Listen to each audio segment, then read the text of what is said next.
Another simple favor serves up the wildest wedding-turned-murder spree you'll see this year.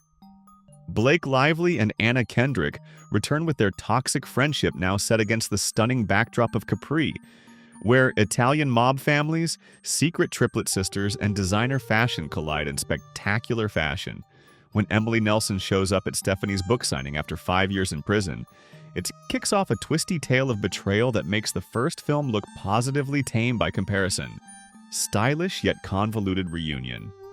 Another Simple Favor begins 5 years after the events of the first film, with Stephanie Smothers, Anna Kendrick, having capitalized on her former friend's criminal exploits by writing a best-selling book dramatically titled A Faceless Blonde.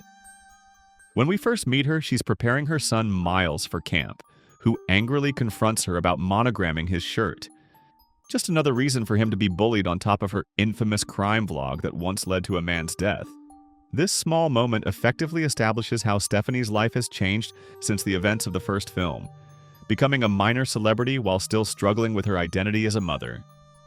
At her book signing event, Stephanie's world is upended by the shocking appearance of Emily Nelson, Blake Lively, who was supposed to be serving time in prison for her numerous crimes, including attempted murder, arson, killing her sister and father, and insurance fraud.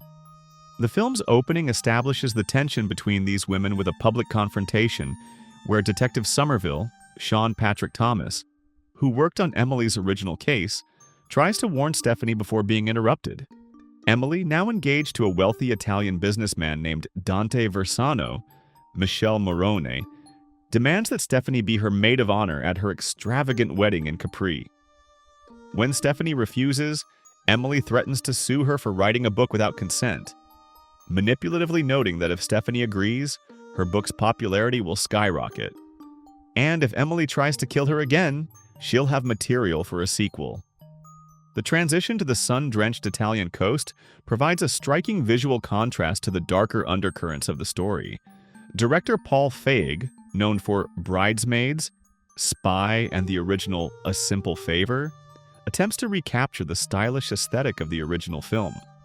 The cinematography by Oscar-nominated John Schwartzman makes Capri look almost unnaturally perfect. Beautiful but somewhat artificial, like an expensive commercial rather than a genuine location. Complex performances in complicated roles. Anna Kendrick returns as the people-pleasing Stephanie, now with added confidence from her newfound success as an author and crime vlogger. Though she's stopped vlogging since a man's death, she resumes it during the trip to boost her book sales. Her performance effectively conveys the character's internal conflict, the tension between fear of Emily and an undeniable fascination with her glamorous yet dangerous world. Kendrick excels in the more comedic moments, particularly during an absurd truth serum sequence administered by Portia later in the film. Though the scene itself goes on far too long, Blake Lively remains the film's most magnetic presence, slipping back into Emily's manipulative persona with effortless charm.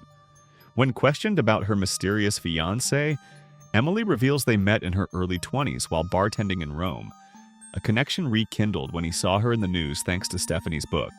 Lively's performance becomes even more impressive later when she's required to portray multiple characters with subtle distinctions.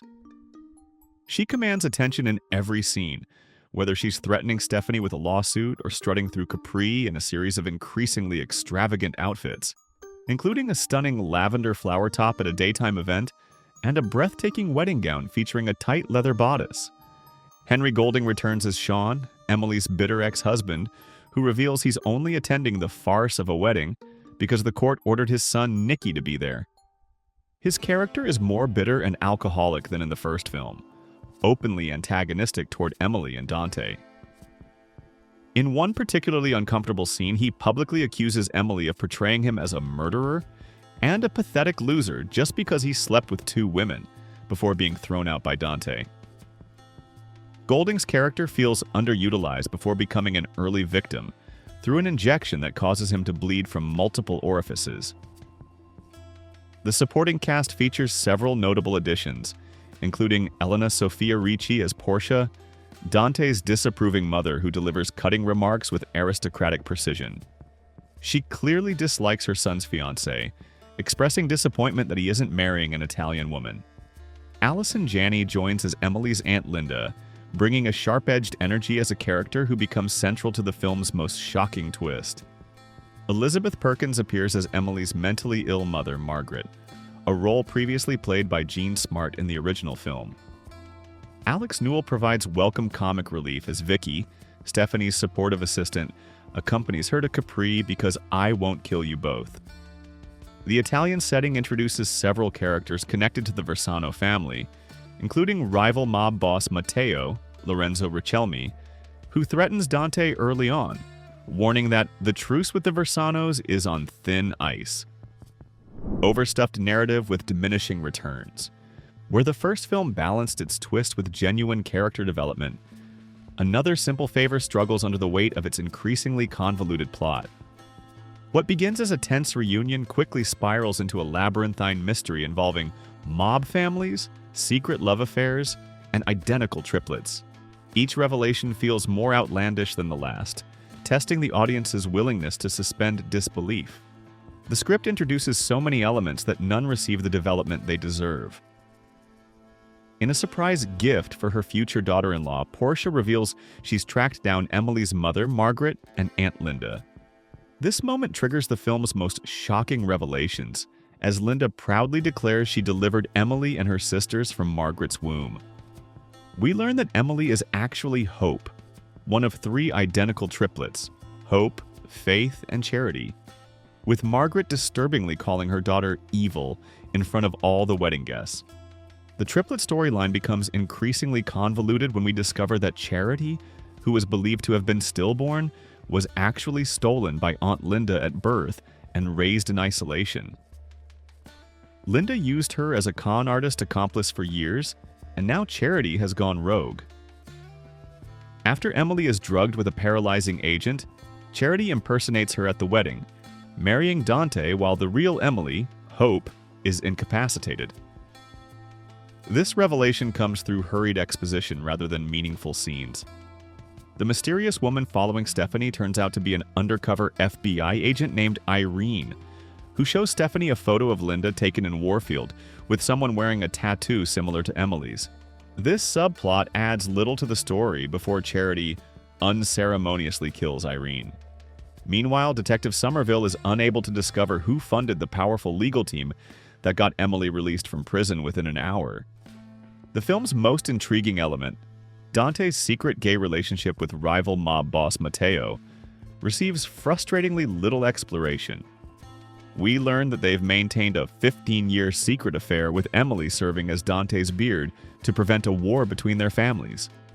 In a dramatic wedding reception moment, Dante burns their prenuptial agreement as a symbol of his love for Emily, only to be murdered shortly afterward in a burning barn, leaving Emily a widow before their honeymoon even begins. By the time the third act arrives, the film has become almost comically overcomplicated. We discover Charity has a disturbing obsession with her sister Hope, drugging her and believing they are one person. This revelation, along with Charity framing Stephanie for murder by slashing herself and screaming, comes too late to have any emotional impact. The final confrontation includes Charity killing Linda by pushing her off a cliff before agreeing to confess to everything, as Emily due to her sister's manipulation. Total inconsistency. Another Simple Favor struggles to maintain a consistent tone, veering wildly between dark comedy, psychological thriller, and campy farce, sometimes within the same scene. Where the original film found a delicate balance between these elements, the sequel's tonal shifts feel jarring rather than purposeful. The film's attempts at humor often miss the mark, particularly in scenes involving Emily's mother, Margaret, Elizabeth Perkins, whose mental illness is played for laughs in a way that feels outdated and uncomfortable. In one particularly tone-deaf moment, Margaret screams in front of all the wedding guests that Emily harbors something evil inside her, while later she's shown holed up in her hotel room, screaming at the TV about people needing to speak English, with her wig noticeably askew for a cheap visual gag. Similarly, Sean's drunken, sexually frustrated outbursts before his murder aim for dark comedy but land as merely tasteless. We witness him drinking brown liquor straight from the bottle in his shower while attempting to masturbate and thinking about Stephanie, only to be interrupted by his killer. The scene is played for shock value rather than meaningful character development, with captions describing skin smack sounds that come across as more disturbing than humorous. The most successful moments come when the film leans into its campy elements without apology. Blake Lively's delivery of outrageous lines with deadpan seriousness creates genuinely funny moments, as when she casually asks Stephanie if she's defending Sean's absence from prison visits. "Are you defending him? Because it wasn't exactly a dream date for you either." Anna Kendrick's increasingly exasperated reactions to the escalating chaos provide relatable comic relief. The film's comedic high point comes from an unexpected source: the Italian housekeeper who helps Stephanie escape house arrest. This minor character, who explains she's only helping because she holds a grudge against the police for repeatedly arresting her husband for stealing chickens even though he's just borrowing them, delivers the film's most genuinely funny moment with perfect timing and commitment. Visual style over substance. The film's most consistent strength is its visual appeal, particularly the stunning costumes designed for Blake Lively's character. From her dramatic entrance at the book signing in a striking white pantsuit to her breathtaking wedding gown with its leather bodice and flowing train, Emily's wardrobe functions almost as a character in itself, communicating her power and control through fashion. Even in the film's final scene, she's seen sitting at Rome's Trevi Fountain, wearing a chain-link jeweled fitted gown that epitomizes her extravagant style. The attention to detail extends beyond the costumes to the luxurious Italian settings. Dante's mansion in Capri serves as the primary location for much of the action, providing a suitably opulent backdrop for the dramatic events that unfold. However, the film sometimes fails to fully utilize the potential of its location. Many scenes could take place anywhere, missing opportunities to integrate the unique island landscape into the storytelling.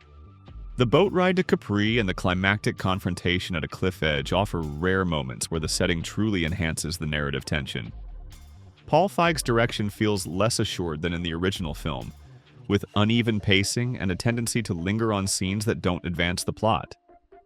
For instance, the scene where Anna Kendrick's character is given truth serum by Portia drags on without adding substantial information, while crucial plot developments feel rushed. The engagement party scene establishes numerous characters and conflicts simultaneously, making it difficult to keep track of the various relationships and motivations. Despite the visual polish provided by cinematographer John Schwartzman, Oscar-nominated for Seabiscuit, the film lacks the cohesive visual identity that made the first entry so distinctive, making Capri look almost green screen despite the beautiful location. Areas for improvement. The film's most significant weakness is its over-ambitious plotting. Introducing so many characters and conspiracies dilutes the core relationship between Stephanie and Emily that made the original compelling. A more focused narrative centering on their complex dynamic would have allowed for greater depth and more meaningful character development. The treatment of serious themes like mental illness, addiction, and family trauma feels superficial and occasionally insensitive. Elizabeth Perkins' character, Margaret, is reduced to a caricature of dementia, played for laughs rather than handled with nuance. Similarly, the film's approach to Sean's alcoholism and self-destructive behavior feels exploitative rather than insightful. The film's third act suffers from a rushed resolution that fails to satisfactorily tie up its numerous loose ends. The revelation that Charity has been impersonating Emily at crucial moments creates more plot holes than it resolves, and the final twist involving Dante's mother feels tacked on rather than earned. A more disciplined approach to the narrative would have allowed for a more satisfying conclusion. Despite strong performances from its leads, particularly Blake Lively in her dual roles, the film underutilizes much of its talented supporting cast. Characters like Vicky and Detective Somerville feel like afterthoughts despite their potential to enhance the story. The film would benefit from either reducing its character count or giving each player more meaningful involvement in the plot. The sequel syndrome. Another simple favor ultimately falls victim to the classic sequel problem, mistaking more for better. Where the first film succeeded through focus and restraint, allowing its central mystery to unfold at a compelling pace, the sequel throws in additional complications without giving any the development they deserve. The result is a film that feels simultaneously overstuffed and underbaked. The most disappointing aspect is how the sequel undermines what made the original work. The fascinating toxic friendship between two women with opposing personalities, but similar moral flexibility. That core relationship gets lost amid the noise of mob politics, secret triplets, and hidden sexualities. By the film's conclusion, their dynamic feels like just another plot point rather than the emotional heart of the story. Despite these shortcomings, there's an undeniable entertainment value in the film's sheer audacity. It's a film best enjoyed with lowered expectations and perhaps a glass of martini in hand. Emily's signature drink. The costume design alone provides enough visual interest to make it worth a casual watch for fans of the original, even if the narrative fails to satisfy on a deeper level. What did you think of Another Simple Favor? Who do you think was really in control by the end? Emily, Stephanie, or someone else entirely? Did the final twist surprise you, or did you see it coming? If you had to keep one secret for a friend like Stephanie did, how far would you go? Let me know in the comments below, and don't forget to subscribe to the channel.